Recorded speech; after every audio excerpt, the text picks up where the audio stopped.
Good afternoon, everyone. I must say this is a real honor for me doing this for Studio 3. So welcome, everyone. Autism and psychoeducation. And as you can see, I took the advertising by Studio 3 a little bit too literal. So I'm actually wearing what you saw on the advertising, the same bow tie, the same shirt. And this is a bit uncomfortable to me because anyone who has seen me presenting on conferences know that I often engage my audience. I tease my audience. I do a lot of tricks and all kind of experiments, but that's quite impossible in a webinar. But I'm working on that. I'm trying to make webinars in the future a little bit more interactive. So you have to do it with this. What you see is what you get. Actually, well, maybe what you'll not see is the more interesting thing here. I'll give you an idea of, before your fantasy goes too far off, I'll give you an idea of what you don't see for the moment. So this is actually me presenting. The only difference is I don't have a cat, but I do have a dog. So the title of this webinar is Autism and Psychoeducation, and the subtitle is Should We Tell Children and Youngsters They Have Autism? Now, as you can see, I added here, should we tell them they are autistic? Because quite shortly after the webinar was advertised, there was already a remark on Twitter by somebody who said maybe just explaining they are autistic would be easier than they have autism because it sounds like having cancer or another illness. And that person pointed out that 60% of the autistic people in the UK prefer identity first language. Now, this afternoon I got a tweet from one of my favorite researchers in the Netherlands, Sander Beheer, who does wonderful research into autism. And they have asked more than 1,000 adults with autism about their preferences. And in the Netherlands, and it's actually the same in Belgium, the majority of the people prefer person first language and not identity first language, which puts me into a difficult position. Which should I use now? So I'm going to use both of them interchangeably to accommodate the different needs and the different preferences in different countries and different groups. So the first question is, should we tell them? Yes or no, and I'll answer that one briefly. Then I'll continue talking a little bit about how self-concept is developed in autism. And then I follow with not just the question, should we tell them, but how do we tell them? And let's first start with the question, should we tell children on the autism spectrum, youngsters and adults, that they are autistic or have autism? Well, my answer now is very different from my answer back in the 80s. As some of you might know, I started my career in the National Autistic Society, which is not the national society in Belgium because Belgium is a kind of a federal state with different regions. So I started my career at the Flemish Autism Society back in the 80s. And in those days, we already had activities for adults with autism. And we also had volunteers assisting the adults during these activities. And these activities were kind of social cultural activities. Let's say we had musical activities, dancing, also sports activities. And all our adults, although they could read and write, almost none of them were aware of their autism diagnosis. And in those days, I'm talking about the 80s now, we actually were convinced that we should not tell them they were autistic because we thought autism is a very complicated and abstract thing to explain. Autistic people will never understand their own diagnosis, so it's better not to talk about it. But we kind of underestimated the intelligence of our adults, because at a given moment, one of these adults approached me and said, Peter, you know, I think there are two kinds of people here on these activities. And I already started to sweat and I said, oh, Jesus, I know what's coming now.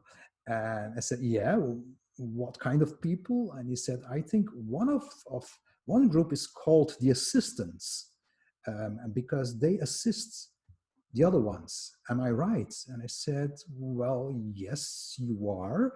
And then he asked me, okay, uh, but who are the other ones then? And I started to sweat even more. And I thought, oh, geez, I can't say that they are the autistics. But fortunately, I came up with the answer and said, well, the other ones are the participants. That day, I realized that, well, we need to tell children and youngsters that they are autistic, and we should inform them about their diagnosis. And it's actually quite important because, let me talk about this. This is not a picture of me on a holiday. This is a picture of the Temple of Apollo, the god of music, harmony, and light in Delphi, Greece. And in the forecourt, there is this inscription that you can all read, or maybe not. It's Greek, obviously, because Delphi is in Greece, and it says Gnoti se auton.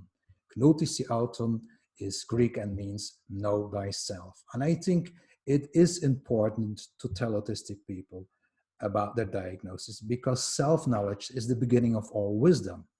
Not just about knowledge about diagnosis, but for instance, knowing about your allergies is going to be very helpful to make good choices when you go to a restaurant. Knowing about your strengths, but also those things that you're not very good at, can help you to avoid difficult situations. So in short, actually informing children and youngsters about their autism is an act of empowerment, because we give them the knowledge that empowers them to come up for themselves. Self-advocacy is impossible without disclosure of the diagnosis. But it empowers them also in terms of the more you know who you are and what your needs are and what your preferences are and what your vulnerabilities are, the more you can come up and stand up for yourself. So we quickly changed the idea and said, yes, we should tell them. But the problem was, how?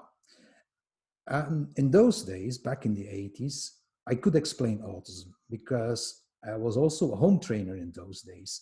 I did diagnosis, and after we diagnosed children at the center, we informed the parents about the diagnosis. So I was able to explain what autism was. The only thing that I also knew was that the way I explained autism to the parents was probably not the best way to talk about the diagnosis to the children and the youngsters themselves.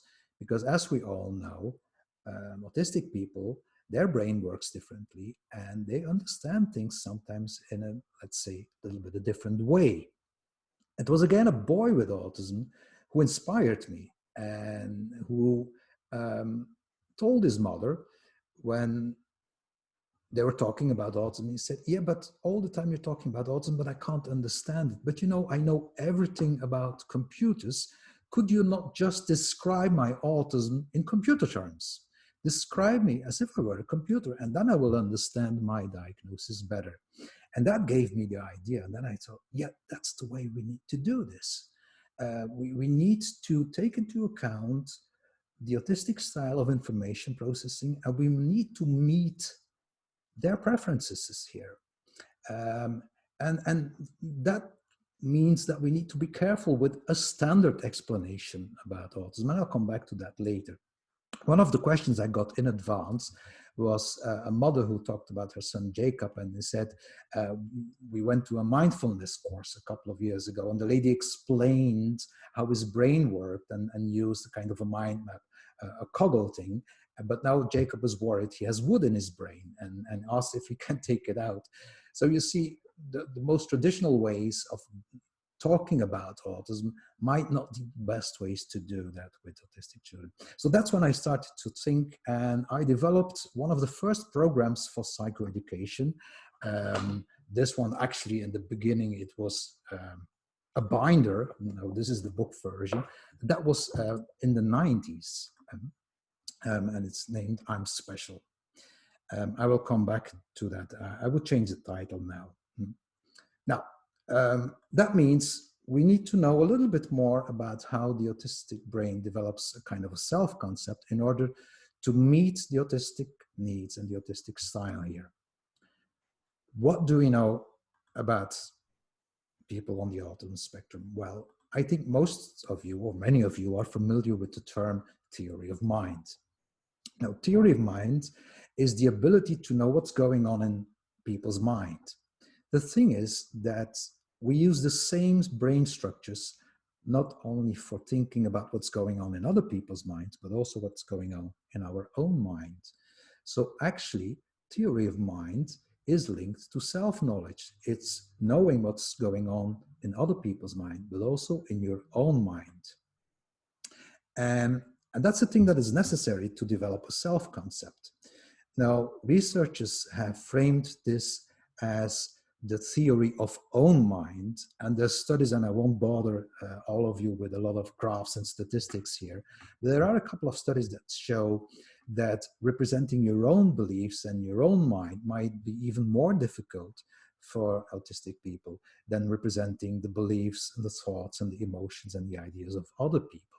So that could have an influence on how self-knowledge and a self-concept develops. Now, I will summarize the research here briefly because I don't want to go too much into technical details. But what we do know is this, that most children on the autism spectrum, they kind of know they are different.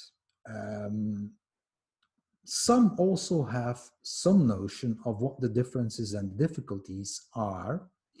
But what we also know is, and there was one study, for instance, that only 15% of the autistic participants could actually describe in concrete terms what the difference was between themselves and their peers.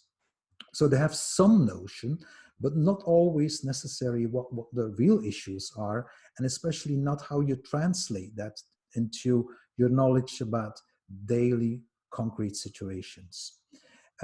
So there is a lot of research that shows that there are difficulties with self-understanding and developing a nuanced and coherent self-concept in autism.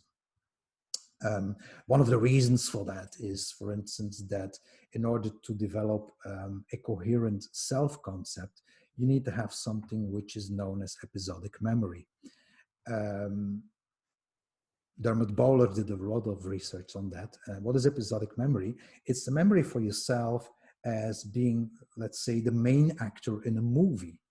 And what we do know is that in terms of memory, the memory for facts, which is named the semantic memory, the memory of facts in autism is often very well developed, sometimes even better than in neurotypicals. That's why autistic people can remember facts and details that a lot of people have forgotten. However, and that's what Dermot Bowler has shown in his research, the episodic memory, the memory for yourself as a continually evolving person, that is in some way affected in autism. Another thing that makes it difficult is the difficulties with interoception. Now, when we talk about the sensory issues in autism, a lot of people think about sound and light, but one of the things we do know is that in contrast with the hyperreactivity that we often see in autistic people for the outside world, there's a kind of hyporeactivity for acknowledging and understanding and recognizing your inner body, including your feelings. I was once on a late night talk show with an adult on the spectrum, a woman, and she was being interviewed by the host, and he asked her, have you been single your whole life long? And she said, yes, I have. And then he said, but don't you feel lonely? She says, no. And he said, but have you never fallen in love? And then she replied, I don't know. I don't know if I've ever fallen in love. You see, there's research done, actually, by the way, here in Belgium, that shows that although more able autistic individuals have a lot of words for emotions, for attitudes, for thoughts, for cognition. However, they find it difficult to recognize these things in themselves. And that makes it difficult to develop a self-concept in the way neurotypicals do. And one of the things that we then see, for instance, is typically the over and the underestimation we see in quite a lot of autistic youngsters Some of them, they say, I have no problems. I can take the whole world. There's nothing wrong with me. I will succeed. I will get my driver's license and everything will go smoothly. On the other hand, we also see autistic people who have a very, very low self-esteem, who actually don't see their own strengths. And so this over and underestimation of their own abilities. And that's the thing that we often see because they tend to take things, and I will come back to that, a little bit too absolutely. Now, to summarize the results of all these studies on self-concept, the self-concept in autistic people is not necessarily poor. That does not mean they have a poor self-concept. But what to me is the biggest difference between a so-called neurotypical self-concept and an autistic self-concept is that autistic brains have difficulties putting their own experiences into the right context or to contextualize their experiences. And that means that, and now some of you will know what the next slide will be. That means that, you know, the typical autistic style of information processing, which I have framed as context blindness, also has an impact on the development of the self-concept. Now, I know there's some people who don't like the word context blindness because they say that's a negative term and that refers against to disability and illness. I have a more neutral definition of that one as well. And recently I talk about absolute thinking in a relative world, which is actually synonym for context blindness. And I always illustrate it, and I know Garrett started his webinar last week with that example of the red traffic light. You know, nothing in the world has an absolute meaning. Everything depends on context. So a red traffic light, or one that says don't walk, does not always mean don't walk. It only means don't walk when you haven't started to cross the street. However, in the context where you are crossing the street and you're halfway, then don't walk actually means the opposite of don't walk, namely don't stop. At least not if you want to survive this situation. So there are no absolute meanings in this world. Everything is relative and depends on context. And what we do see is that, you know, autistic people, they tend to have these fixed connections between a stimulus and a meaning, which is not always a disability. And I think when it comes to IT and engineering, this absolute thinking actually is an advantage and a strength. But for many things in the world, and also for developing a self-concept, you need to put things into context, even your own experiences. And what we quite often see then is that autistic people have difficulties developing a contextualized self-concept. And that means they tend to take their own experiences also a little bit too absolute. So there are some children who, when they get a very difficult test for math and they only get 12 out of 20, think they are stupid. They don't take into account the context that sometimes a test can be more difficult, and then 12 out of 20 might be an excellent result, while on other tests it might be a poor result. It all depends on context. There are autistic children, when they lose a game 1 or 2 times, they think they are a loser. Well, if it's the first time you play a certain game and you don't have the skills yet, losing is part of learning this.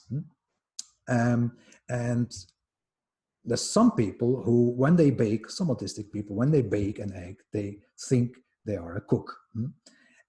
And also some of them, when they, and that's one of the difficulties with showing pictures or television programs in order to inform them about the diagnosis, when they see certain behaviors in autistic people and they don't recognize these behaviors in themselves, then they think they are less autistic or not autistic at all. I don't do this with my hands, no hand flapping, so I'm not autistic.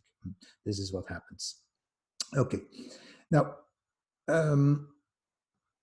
this is some extra things that make it not easy to explain the diagnosis. And the first thing is this one. You know, autism, the label autism, is a label given by other people. There are children and youngsters who describe the same things that are being labeled as autistic in their own terms. So that could raise a conflict. So people say, well, you have issues in communication, you have a communication disorder, but the child could say, well, it's the other ones who don't understand me. Think about Damien Milton's double empathy problem. Some people talk about a social dysfunction.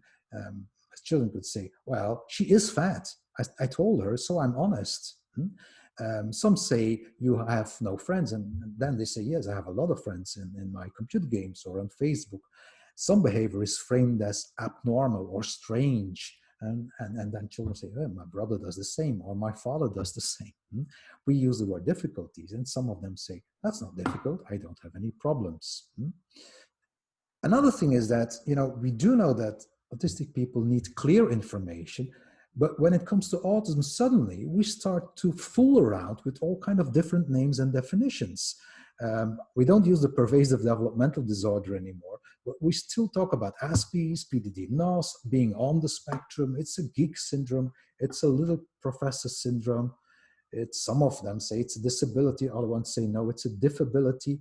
And then still other ones say, well, it's a talent. And others don't use the word disorder, but talk about an autism spectrum condition. Quite confusing this can be for autistic people. And it's a very abstract topic. And we do know that autistic people need concrete information. So, when we talk about autism and we look up the DSM criteria, then we read things like qualitative impairments in social interaction. What on earth is that? Okay, then we try to make it a little bit more concrete and we say lack of reciprocity. Yeah, but what's that? Well, then we give an example and say Peter does not know how to have a conversation properly. What is properly? Well, during group conversations, Peter keeps on talking and does not listen to the other students. Keeps on talking. Yeah, well, this morning, Peter talked all the time about this computer game. You see, and that's kind of a rope dancing that we need to do. In one way, we will need to make the autism concept so concrete that people with autism can recognize things. On the other hand, if you make it so concrete, well, then you can start having a discussion, but, well, I don't always talk about computer games. And then you lose the link with the criteria. And last but not least, autism is by many people still associated with a lot of negative things. So it's a negative label. And all of us, we want to be proud of ourselves. We want to have a positive self-esteem. So if you look at definitions about autism, we see a lot of negative words like lack or weak central coherence, resistance against changes, problems, issues, difficulties, deficits, disorder, impairments.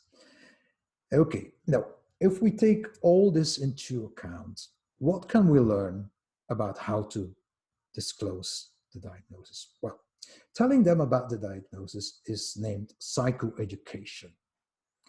What is psychoeducation? It's meant to increase the self-knowledge, but also the knowledge about one's diagnosis. So psychoeducation, you have it in all areas, not only in the autism field. And psychoeducation serves different goals. It's teaching somebody about their own strengths and weaknesses. It's understanding the diagnostic label, but also the consequences of it. What does it mean if you're autistic? What are the consequences for my life? It's about identifying and defining difficult situations, but also how to cope with those situations. And most of all, it's about giving that diagnostic label a self-esteem enhancing place in life. Now, what can you expect from psychoeducation? Well, maybe I should start with what we should not expect. And those are things that I sometimes see as expectations.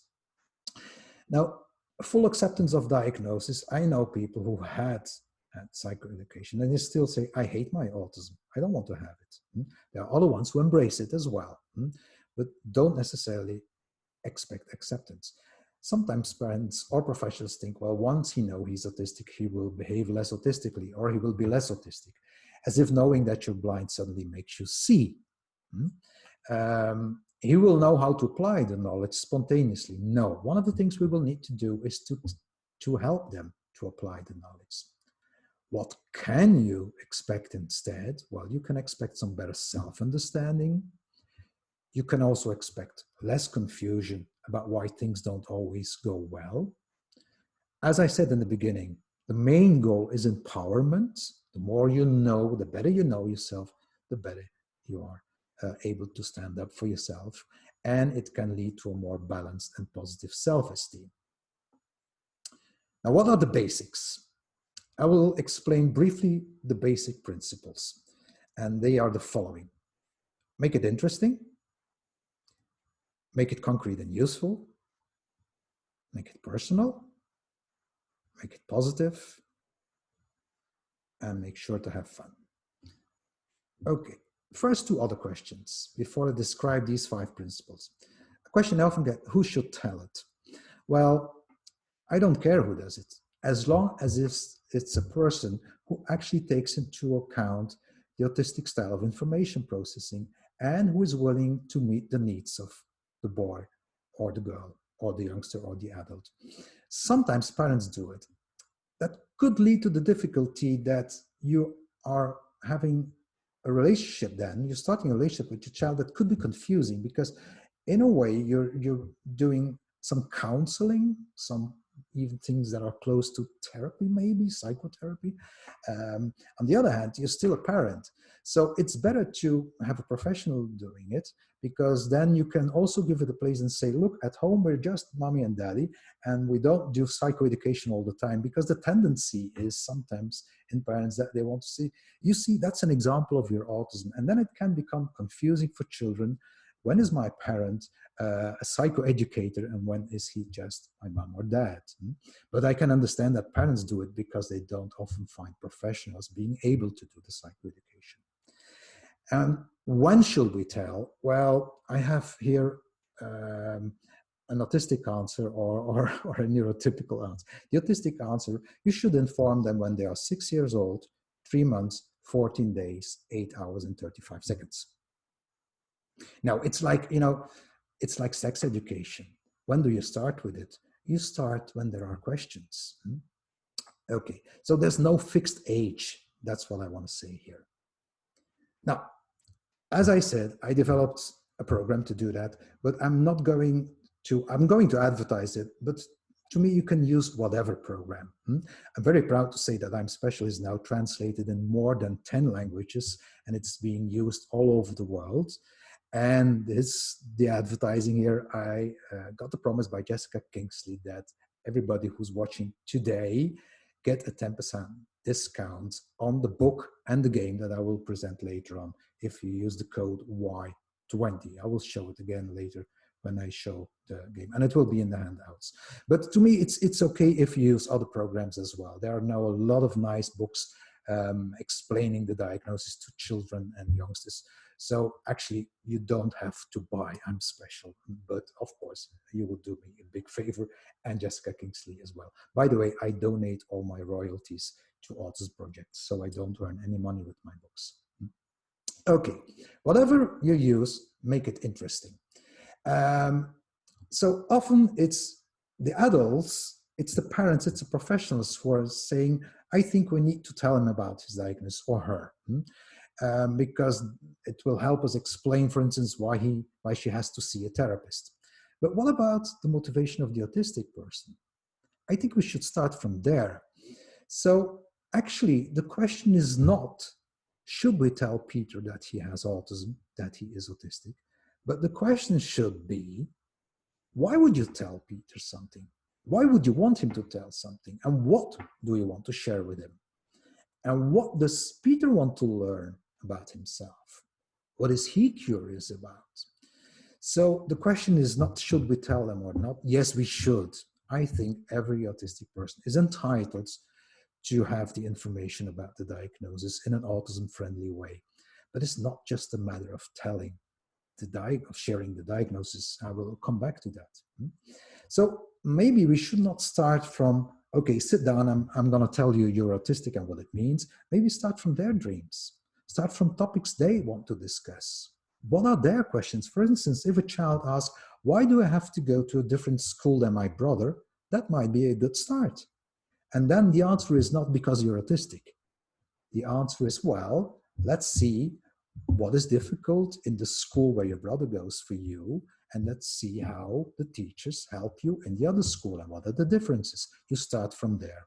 So make sure there is a link with their experiences. Otherwise, it's going to be an abstract topic that is being discussed over their head. So making it interesting is also making it more useful, which is the second principle. And sometimes it means that you don't start talking about autism. I remember a man, a professional, who told me, and he said, I have this boy with autism, and he's supposed to do psychoeducation. So I am using the I'm Special program with him, and he is not motivated. He says he's not interested. I said, yeah, okay, then I'm Special is not interesting enough for him, and then don't use it. He said, but what do I have to do? I said, what are his interests? Well, he says he only wants to talk about cycling. So you know what? Start talking about cycling then. You know what? Even a better idea. Why don't you start cycling with him? And you start talking about what you see. And maybe gradually it will grow into some form of psychoeducation.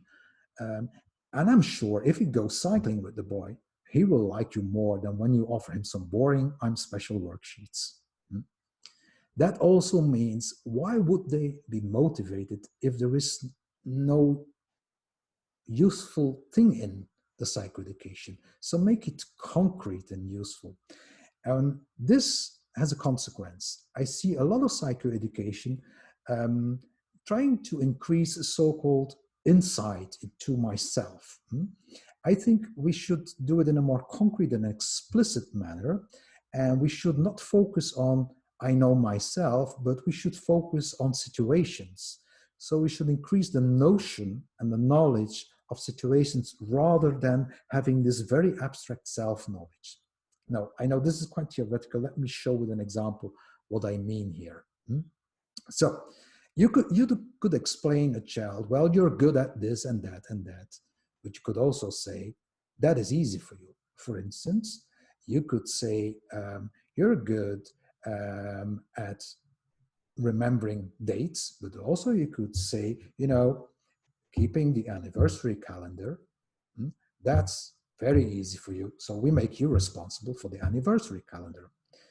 You could also say, you're not good at making friends, but I don't like that style. I prefer to hear making friends is difficult for you, isn't it? Let's find out what is so difficult about it, because that opens also the door to how can we make it easier for you. I don't like sentences that start like, I have a deficit in.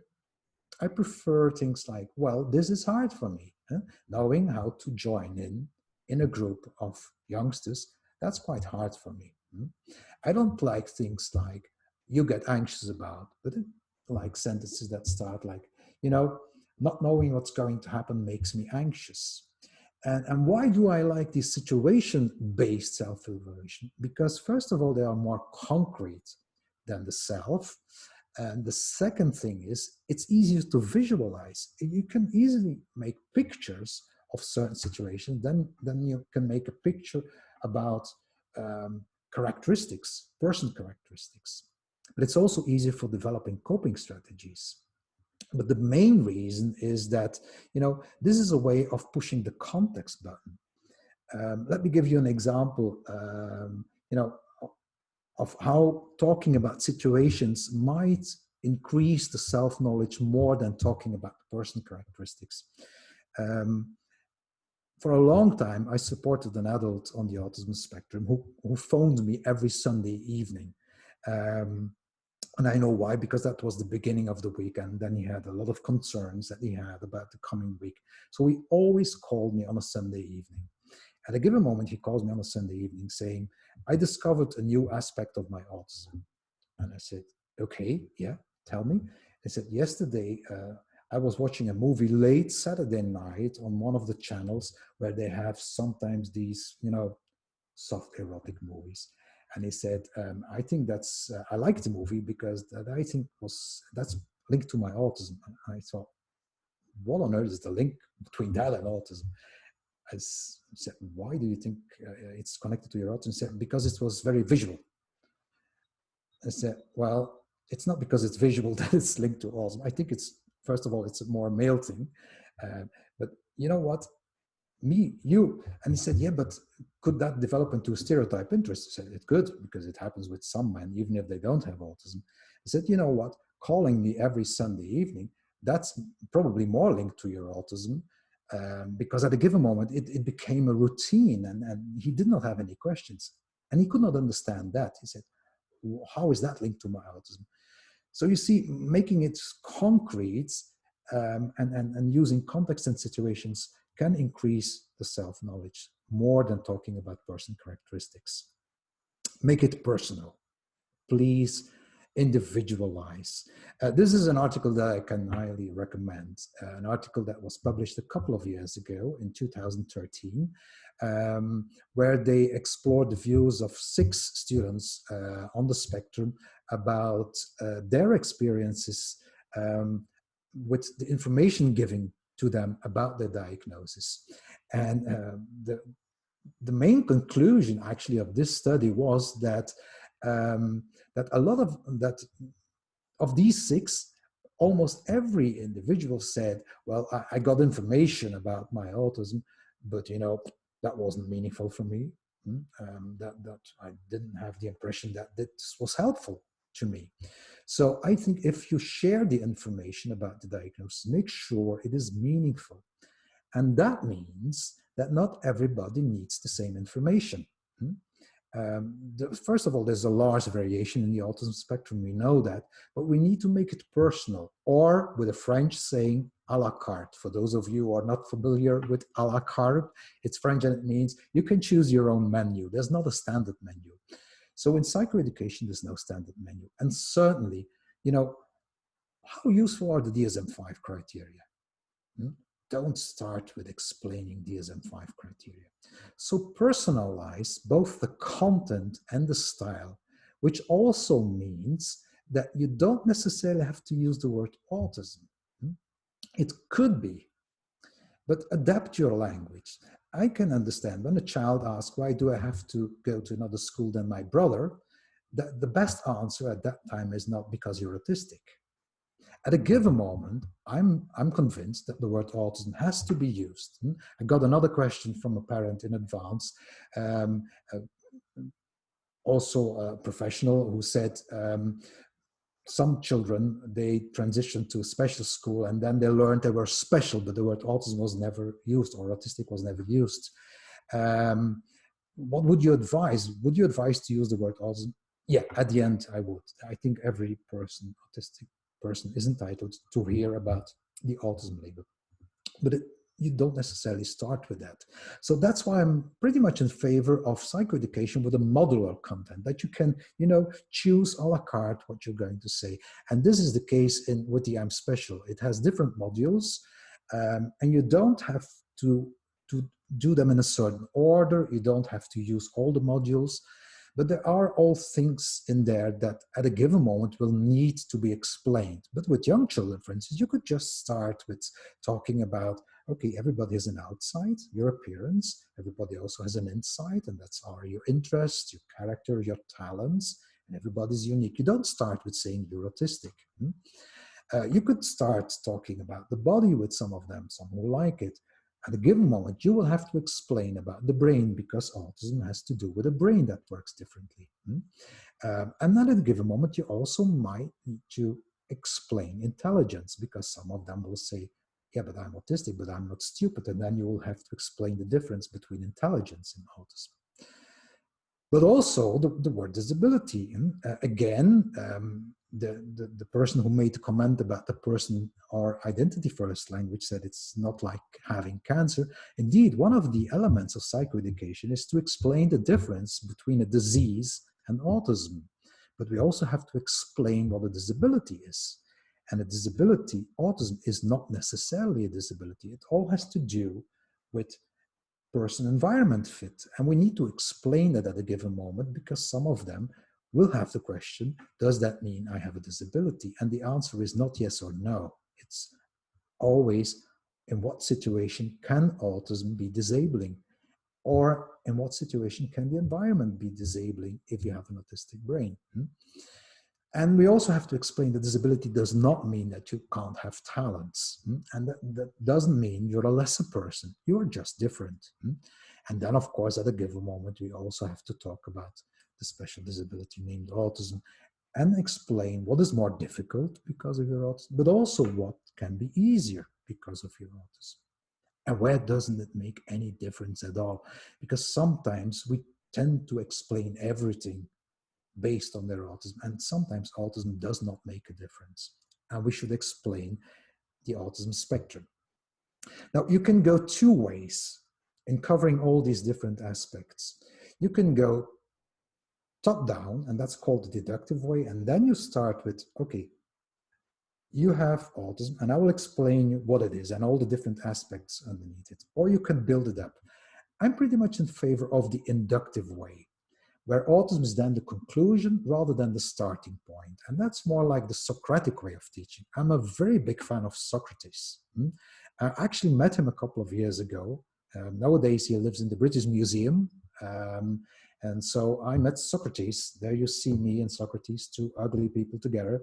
And we had a discussion. And you know what I learned from Socrates is that he said, who are we to know, to say that we can teach something to somebody else? The only true wisdom is knowing, you're not knowing, and it's helping other people discovering the knowledge. So I'm very much in favor of a Socratic method in psychoeducation, that we start asking them questions rather than giving them information so that the autistic person discovers the knowledge.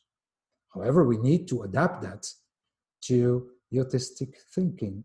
So therefore, a little word play Socratic method, which means that we're going to use visual supports, use small steps, and use a systemizing approach. Let me just give you one example.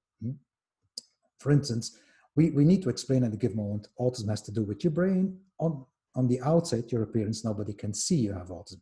Rather than just putting the statement there, we could say, okay, bring a photograph of yourself, and this is not a photograph of an autistic child, this is a photograph of Leo Kanner, and then you glued photograph, and then, can you see you have autism? No, you can't see it. So the conclusion is it's invisible on the outside. And then we could continue with Socratic questions like, what could be advantages and disadvantages of the fact that nobody can see you have autism? One of the disadvantages is that sometimes people will misunderstand your reactions. When you get a meltdown, well, they will probably not see the anxiety or the information overload behind it. Make it positive. Now, here is a warning. I know nowadays there are these lists of famous people, all these geniuses who have autism, like Mozart and Einstein and Bill Gates. I like what Luke Jackson wrote about that in his book, Freaks, Geeks, and Asperger's Syndrome. He said all these television programs with all these autistic geniuses, I find them very depressing because I got all the nerdiness and the freakishness, but none of the genius. So be careful with those extreme positive models, because this can put a lot of pressure on children as well. Most children will not end up being a Mozart or an Einstein, which does not mean that they don't have talents. So make sure that if you use positive role models, that they are realistic, that they are more accessible. Focus on their strengths, not just the problems and the deficits. And push the context button here again. Autism is only one of the many labels a person can have. So it's good not to explain everything connected to autism. Yes, you can't do this because you have autism. Yes, you're very talented. That's because of your autism. No, autism is only one of the many labels that people have. And make sure that it is contextualized diagnosis so that you don't connect everything to autism. And then, well, this is my favorite. Make sure that psychoeducation is fun, because a lot of psychoeducation is blah, blah, blah, blah, blah. It's talking, or reading. By the way, giving a book or watching websites with information about autism has the same disadvantage. It's a lot of verbal information. It's one way rather than interactive. It's not Socratic. And I have this very autistic rule, so to speak, when doing psychoeducation. Well, make sure that you're only 1/3 of the time you're talking, 1/3 of the time there will be no talking, but both of you will be thinking, and 1/3 of the time is doing things. Now, I know there are smart people amongst all of you who are wondering, Peter, what about the 1%? Because this only adds up to 99, and this is not 100%. Well, you know, the 1%, you can choose what to do with it. I'm pretty sure that it will go to the talking part. You know, limit the talking. I'm pretty much in favor of a more experience-based psychoeducation. And that's why we have these interactive worksheets where, you know, interactive worksheets have the advantage that, first of all, they are visual. You can use a lot of visuals, but they also slow down the information, because one of the disadvantages of what I'm doing right now, talking, is that probably I'm guilty here myself, that we give too much information in too short time. And that can already lead to a full head in non-autistic neurotypical brains, but certainly leads to information overload in autistic brains.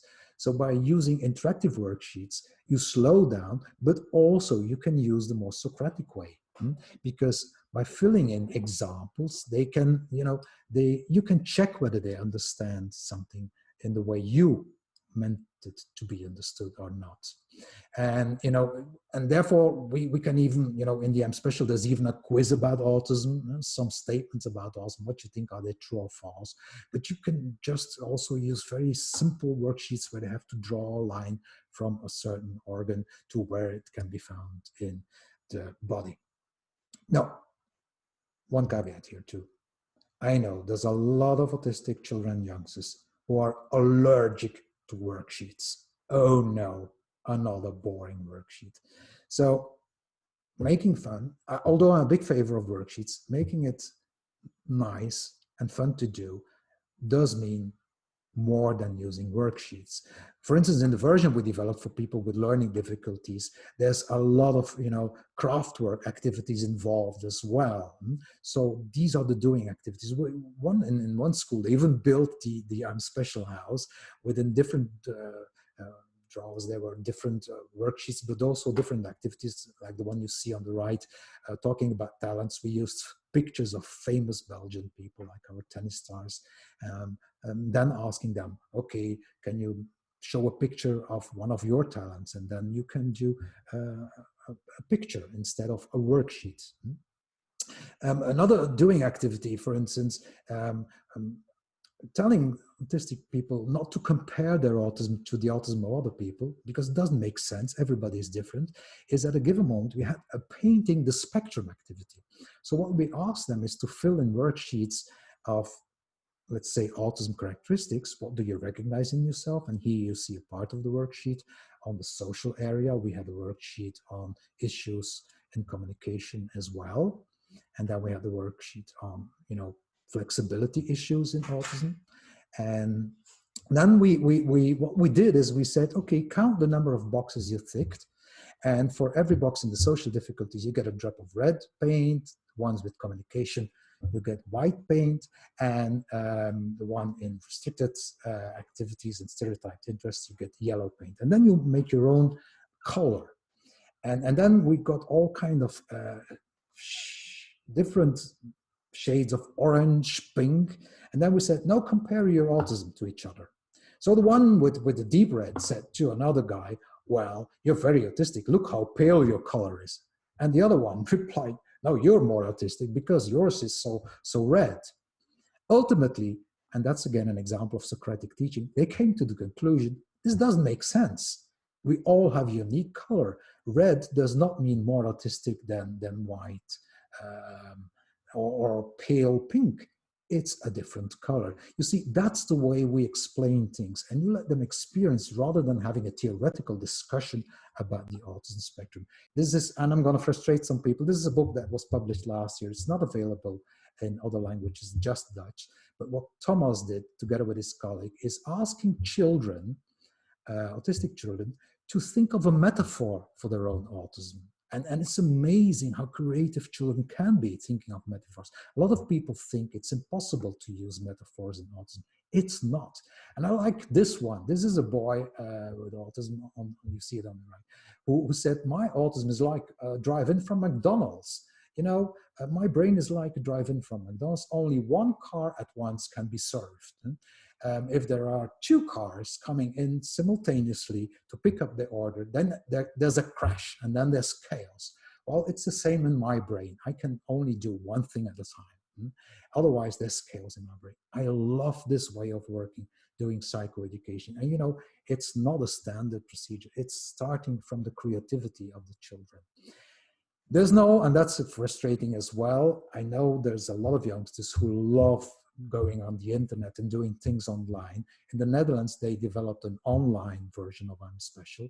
And there you can see my Peter Vermeulen online version, my avatar. And the nice thing about the online program is that the goal of the online psychoeducation is to make your own avatar online, starting with, for instance, how do I look like, and making your appearance, but then gradually also involving a lot of activities, doing activities again, like this drag and drop activity about what does the brain do? Does it receive, process, or send information? When you're reading a book, is it receiving information, processing, or sending? And then there's a drag and drop activity. And in the original version of I'm Special, I also, one of the things for having fun is I developed an I'm Special game. Now, I got a lot of feedback about the I'm Special game. And many professionals and parents who used it said, it's boring, Peter, utterly boring. And they were right. So maybe they say I'm an expert in autism, but I'm not an expert in game developing. So that's when we took some game developers on board, and we asked them, okay, can you make us a game that is really fun to play? But it has to be connected to psychoeducation, so explaining the autism. And I must say they did a wonderful job. So this is now the I'm Special board game. Again, you get a 10% discount today if you're watching this webinar. If you go to the website, to Jessica Kingsley, and use the code Y20. And what is the game about? It's a cooperative game. So it's no competition. You win as a team. And it has a lot of questions on cards about autism, about the outside of people, how you look like, but also the inside of people, preferences, talents, weaknesses, characters, but also about environments. And the goal is that every child or youngster who plays this game makes his own cartoon figure. And you can make it predictable because in advance they have a play card that shows how many questions they will have to answer. So you can make it a long game, or you can play it in just 15 to 20 minutes. And a lot of kids love this. You don't even necessarily have to talk about autism, because you can just leave out the questions about autism and replace them by other questions. There's now people who say, well, we can also use it for ADHD. And then we're making cards about ADHD rather than autism. This is the psychoeducation style that I like, because psychoeducation, if it's boring, how do we ever want children, autistic children, to embrace their diagnosis if the whole process of informing them about their diagnosis is very boring? It doesn't work that way. And that does not mean that you only play games. You could use worksheets to prepare and then play the game, or you can play the game and afterwards use worksheets. As a matter of fact, you could think this is only for children, but it's not. We even did it with some autistic adults, and they said, this is not a childish game.